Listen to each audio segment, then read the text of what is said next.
Hello everyone! Welcome to the 10th episode of my Create This Book series. Today we'll be tackling 3-ish prompts. I'll just explain it further down the line, but for now, I will link the playlist with all of the other existing episodes in the description below. And without further ado, let's jump right in! Okay, so we're actually going to start with the special part of the episode, and that is finally painting the back of the book.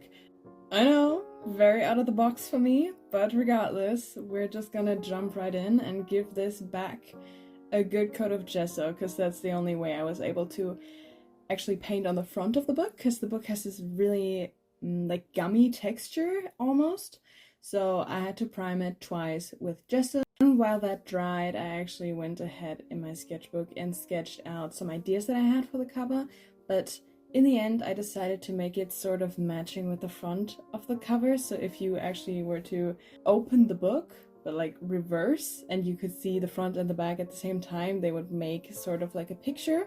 So on the front, as you might remember, I have these 2 mushrooms, and then some mushrooms in the background, some sprouts, a tree, and a butterfly. And on the back, I'm going to do a night scene of that, but ever since I was a child, I was obsessed with the idea that toadstool mushrooms are just houses for fairies, and I've painted the scene quite a few times, so not this particular scene, but I'm just obsessed with the mushroom idea and them being houses. So I kind of wanted to have the front be the daytime, where the houses are undercover and just normal mushrooms, but at night they turn into fairy houses, or they don't turn into them, but they lose their cover because no one's watching, and then the fairies come out and like cook their meals and have a good time and all of that. And I've decided to go in with acrylic paint because I know it's the most durable. I know that gouache will rub off and no other medium will really stick to gesso, so acrylic it is.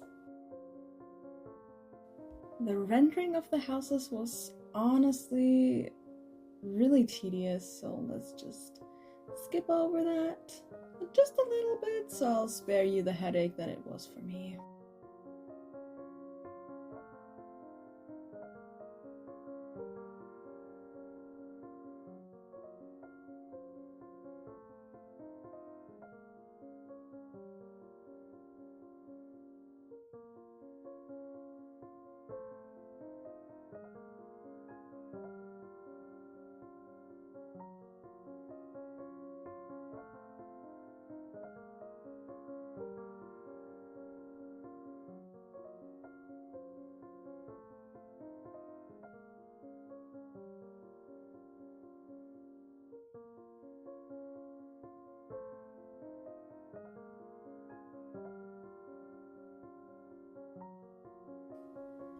Also, as this is a night scene, I tried to keep my color palette really limited to cool tones and just accent the lights with the warm yellow to really make it pop.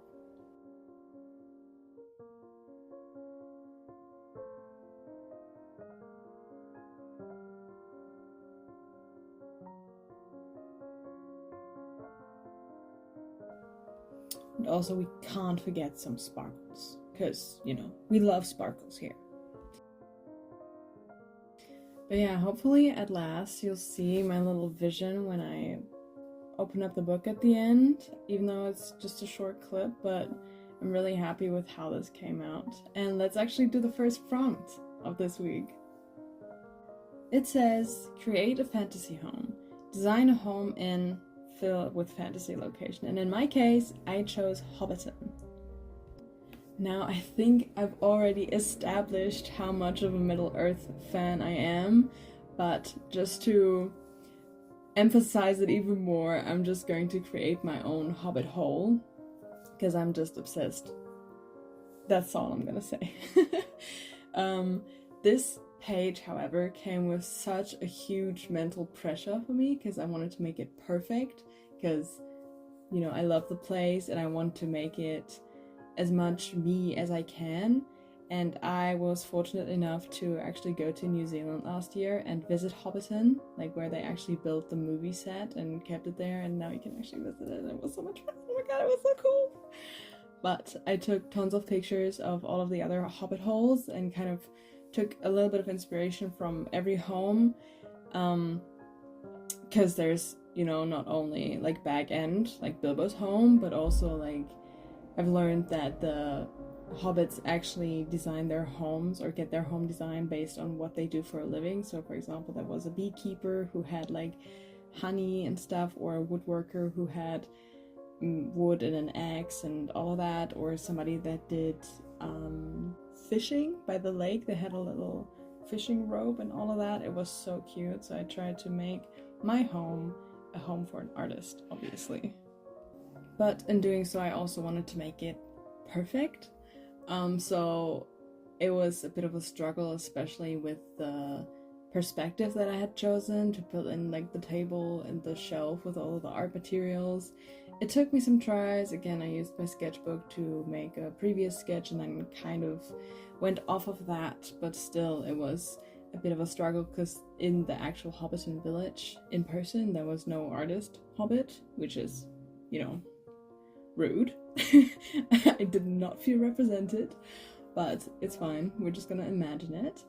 But the biggest reference I would say I took from Bag End, obviously, because it had these steps and like a huge lawn in front, so that had the most space for what I had planned. So I put like a desk in front with a painting and, as I said, like the shelf in the background and some pots with paint in it. But then I also wanted to make it look like a proper hobbit hole, so there had to be tons of foliage and flowers in front. It doesn't look like much yet. This was definitely such a trust the process moment, this whole first phase, because until I got the color right for the wall of the house, it looked like trash to me. And it took so much in me not to scrap this or be like super discouraged with it. I just knew I had to push through, and that's what I did, and it actually worked out in the end. But I was so frustrated for the good first portion of the video that I actually had to stop recording and step back and do some stuff off camera before, you know, mentally going back there and actually try to fix this. So yeah, it was a bit of a struggle for this one, definitely.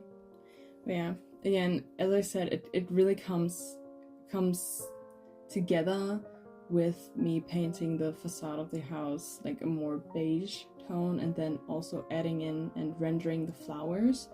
And, you know, in the end, I'm extremely happy with how it came out. It just took a moment. Also, in the end, it's not super perfect. Like, when I look at it right now, I'm like, oh, I should have rendered this more, or I should have maybe outlined it in the end. But since I didn't want to, Mod Podge this, I didn't want to work with any other medium that would potentially rub off like colored pencils do, and so I just kept it purely gouache for this one. And I think it worked, but it has some minor flaws, but we don't look at those. We just look at the beautiful picture overall. Also, please tell me, what would your hobbit hole look like? Like, what's your key interest? What would define your hobbit hole? What color would it have? What kind of flowers would you pick? What would you have on your lawn? Would you actually choose what you have as a job as your house decoration, or is that not how it would go for you? Please let me know. I'm dying to know. But yeah, since I had such high expectations for this page, this is actually one of those pages that I had previously painted in my old Create This book. That's where I like kind of got the idea from myself, but in 2015. So this is kind of a redraw of that. And since my expectations were so high, I had such a huge mental block on even just starting with this, because I wanted to make it so much better than, you know, my past self. And, you know, it would have been better regardless, but since I couldn't envision what exactly I wanted it to look like, and I just had in mind that it should be better, I had, yeah, an incredible art block. Just trying to actually start with the page. Like, I had it sketched out for so long, but I couldn't push myself to do it because I didn't want to ruin it. And yeah, that's also part of the reason why this episode took so damn long to get out to you guys. Yeah, in the end, everything went well, and I hate myself for always putting so much pressure on myself, but I can't I can't do it any other way. Like, I just wanted it to be perfect, and that's why it took longer.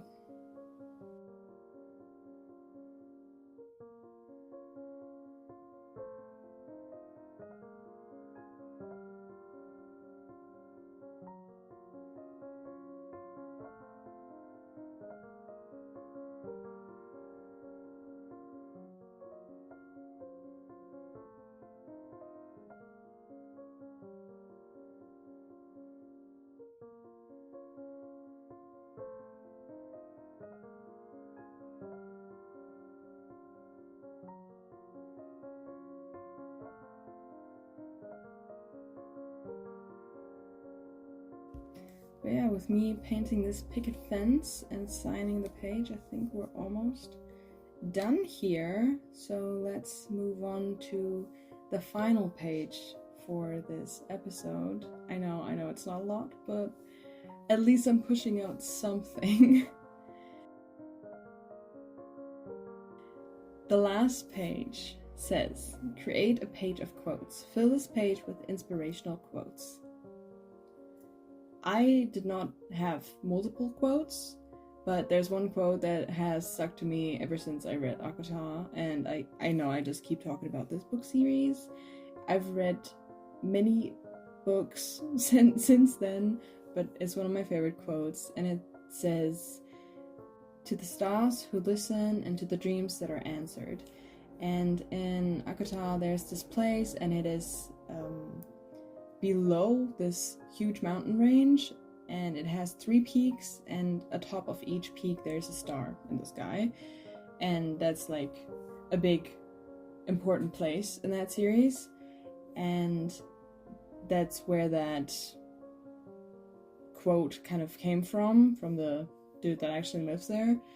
And yeah, I just decided to do that, and yeah, it worked pretty well. However, filming this was an actual nightmare because my acrylics are like stupidly shiny, even when they dry. I thought they were still wet. No, they dried, and they dried shiny. So I actually had to prop up my book at an angle to keep filming, because otherwise you would have just seen the glare. And we're not here for the glare, we're here for the colors and for the design. So once I had the background established, I went in and redefined the mountains, and then I think did some definition with gel pen and mapped out where I want the quote to be. And like, I mapped it out previously, that's why you see that white free space on the left, to like, so I know where half of the quote ends and where I'm supposed to put the other letters on the right side. And then once I have that mapped out, I black it out and sketch in the letters and all of that. You'll see it in a minute. It was easier than I just described it, but yeah, sorry about the angle. Again, the glare. I rather would have filmed on an angle than to have you look at the glare and not get any of the design. So yes.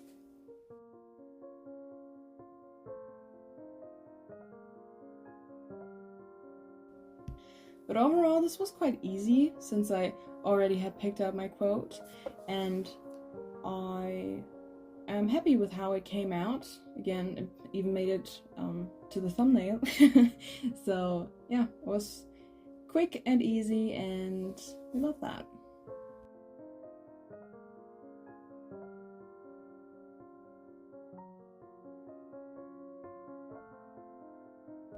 And I know it was a really short episode and only very few pages, but let's move on to the flip through. So I'm actually going to go in the order of the book for the flip through. So first we'll start out with the Hobbiton page, which I'm really happy with. Again, created our fantasy home in Hobbiton. If I lived in Hobbiton, this is exactly what my home would look like, even with the art supplies out and everything. In my mind, the sun will always shine in Hobbiton, and even if it rains, everything will stay out there. Everything is waterproof, everything is perfect. Then moving on to the next page, the quotes page, where we created a little inspirational quote from ACOTAR, well, A Court of Mist and Fury, I think it was. So the second book, and yeah, we love, stand, appreciate. And then lastly, I finally painted the back of the book to complete my scenery of the front of the book to make a little fairy village, and fairies live in mushrooms. I dare you say something else. But yeah, I know it was not the biggest episode, the most intricate, but I still hope you enjoyed this episode. I hope you have a lovely day, and I hope I see you next time. Goodbye!